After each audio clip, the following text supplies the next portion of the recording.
Hello everybody, this is Rajendra Singh and you are watching English by Rajendra Sir. So today we are going to explain the lesson, first lesson है the last lesson.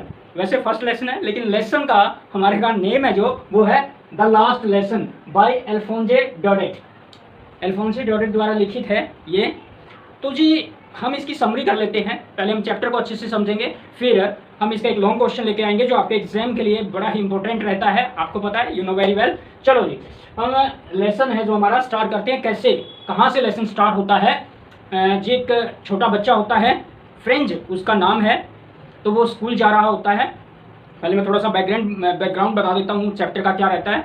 तो France और German दो देशों के बीच में युद्ध हुआ था 1870 और 1871, 1870 से 71 तक चला था. उसमें फ्रांस था जो वो हार गया था, जर्मनी उसकी विजय हुई थी, जीत हुई थी. तो फ्रांस के दो जिले, डिस्ट्रिक्ट अल्सेंस एंड लॉरेन, दो जिलों पर अब कब्जा हो गया है जर्मनी का. तो वहाँ अब जर्मन लैंग्वेज पढ़ाई जानी है. तो जी ये लास्ट लेसन है. इस टीचर का जो नाम है इसमें स्कूल में पढ़ाता है वो एम हेमिल है. वो अपना लास्ट लेसन को प्रेजेंट करने जा रहे हैं, वो बताने जा रहे हैं बच्चों को. लास्ट लेसन अपना दे रहे हैं, उसके बाद उसका कोई लेसन नहीं होगा, वहाँ जर्मन लैंग्वेज पढ़ाई जाएगी. तो फ्रेंच में उसका लास्ट लेसन होता है. तो टीचर ये उसकी बैकग्राउंड है, स्टोरी का मेन विषय है. तो जी फ्रेंच नाम का लड़का होता है, स्कूल के लिए चल पड़ता है.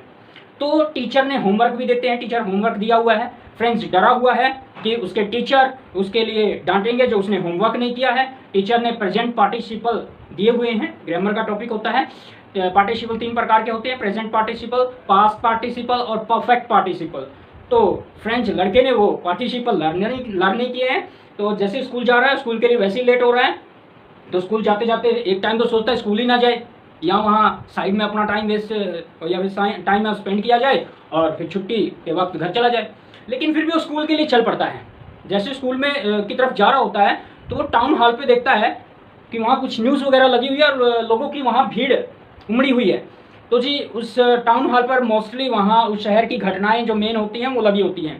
तो वहाँ भीड़ थी, उसकी समझ में नहीं आया ये भीड़ क्यों लगी हुई है, कैसे लगी हुई है. तो जी वो स्कूल के लिए चल पड़ता है. स्कूल में जाकर भी जैसे वो दृश्य, वो नज़ारा देखता है, वो दंग रह जाता है. आश्चर्य होता है उसे, अरे स्कूल ये कैसा, ये तो अपना स्कूल नहीं है. अक्सर ऐसा स्कूल नहीं होता था जब वो स्कूल जाता था. क्या होता है, वहाँ चारों तरफ खामोशी छाई होती है. इतनी सारी खामोशी, इतनी सारी चुप्पी, पिन ड्रॉप साइलेंस. देखकर फ्रेंच हैरान हो जाता है, अरे ये क्या हुआ, इतनी खामोशी. बड़ा आश्चर्य फील होता है फ्रेंच को. अक्सर फ्रेंच क्या करता था, चालाकी करता था. वो शोर शराबा होता था स्कूल में अक्सर क्लास में, तो वो धीरे से जाकर अपने बेंच पे बैठ जाता था, लेट भी आता था. लेकिन अब वो आज बैठ नहीं सकता था, बिल्कुल शांति थी. जैसे भी अपनी चुप आकर फिर भी धीरे धीरे चुपके से अपनी डेस्क पर पहुंचा, अपने बेंच पर पहुंचा. तो टीचर ने उसे देख लिया. तो टीचर ने उसको कुछ नहीं कहा, बैठे हैं. लेकिन उसे बेंच पर, पिछले वाले बेंच पर ये देखकर और भी ज़्यादा हैरानी हुई कि गांव के बड़े लोग, बुजुर्ग लोग पीछे बैठे हुए थे. अरे ये क्यों बैठे हुए हैं. अभी भी उसके दिमाग में कुछ संशय चल रहा था, फ्रेंच नाम के लड़के के दिमाग में. तो फिर टीचर ने इस सारी संशय पर, इस सारी हैरानी पर, वो खेद था जो, वो खामोशी थी, वो तोड़ दी. तो टीचर आए एम हेमल और उसने अपना जो लास्ट लेसन है वो पढ़ाया. वो कहने लगे, बच्चों आज मेरा लास्ट लेसन है, इसके बाद मेरा कोई लेसन नहीं होगा. तो फ्रेंच फिर भी देखकर हैरान, अरे ऐसे कैसे. तो टीचर ने आगे बताया कि हमारे जो 2 डिस्ट्रिक्ट है अल्सेंस एंड लॉरेंस, वो जर्मन के कब्जे में आ चुके हैं. अब यहाँ जर्मन लैंग्वेज पढ़ाई जाएगी, आज मेरा लास्ट लेसन है, तो बच्चों थोड़ा ध्यान से पढ़ना. तो बच्चे को, फ्रेंच को बड़ा ही खेद प्रकट हुआ, अफसोस हुआ कि आज के बाद तो मैं अपनी लैंग्वेज पढ़ ही नहीं पाऊँगा. अपनी लैंग्वेज को आज के बाद कैसे जान पाएंगे. तो जी अगर आपके पास अपनी मदर टंग नहीं है, मीन अपनी नेशनल लैंग्वेज नहीं है, तो आप कुछ नहीं हो, आपका अस्तित्व कुछ नहीं है. ये अपनी लैंग्वेज से जुड़े रहना बहुत बड़ी बात होती है. और बच्चे को भी अपनी मदर टंग में ही सब कुछ समझ में आता है फर्स्ट टाइम. तो जी अपना टीचर चैप्टर है वो अच्छे से पढ़ाते हैं. पहले फ्रेंच बहुत डरता था अपने टीचर से, लेकिन आज जैसे टीचर जो भी अपनी उसके मेथड से जो भी समझा रहे हैं, इतने अच्छे से समझा रहे हैं फ्रेंच को, सब कुछ समझ में आ रहा होता है, सब कुछ समझ में आ रहा होता है. जो भी समझा रहे हैं, लेकिन आज लास्ट लेसन है क्योंकि बच्चे को लगा कि आज के बाद तो मैंने कोई लेसन सीखना ही नहीं है, तो पूरी लगन से, और टीचर ने भी पूरे जोर लगा के आज सिखाया, जितना कुछ सिखा सकते हैं बच्चों को, आज लास्ट दिन है, सिखा दो। ऐसी बातें चल रही होती हैं, वैसे ही घड़ी में, चर्च वाली घड़ी में 12 बज जाते हैं। अब जर्मन जो फौजी हैं वो आ रहे होते हैं, तो टीचर है वो शांत हो जाता है और कुछ भी नहीं कहता है। अब तो अंतिम समय आ चुका होता है, तो लास्ट जो चैप्टर में लाइनें हैं वो भी मैं आपको पढ़ के सुनाता हूँ।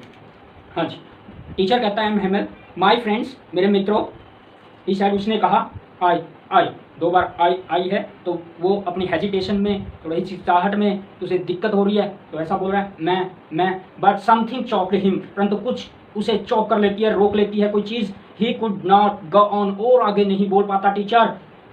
Then he turn to the blackboard, तब वो ब्लैक बोर्ड की तरफ टर्न हो जाता है।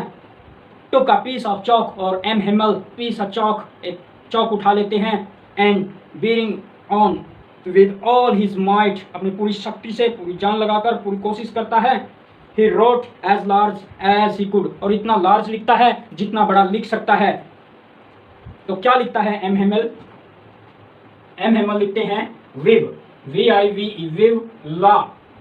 विव ला फ्रांस, FRANCE, फ्रांस, लिव ला फ्रांस, ये लिख देता है एम हेमल बोर्ड पर, ये लिखता है।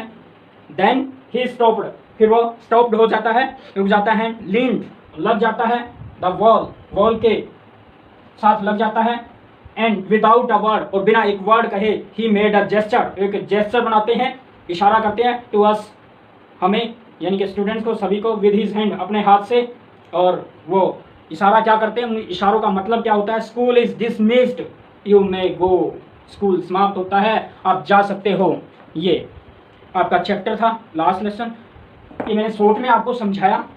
लिव ला फ्रांस, इसका मीनिंग होता है लॉन्ग लिव फ्रांस, फ्रांस अमर रहे, फ्रांस अमर रहे। तो जी ये लास्ट लेसन, इसको शॉर्ट में समझाया,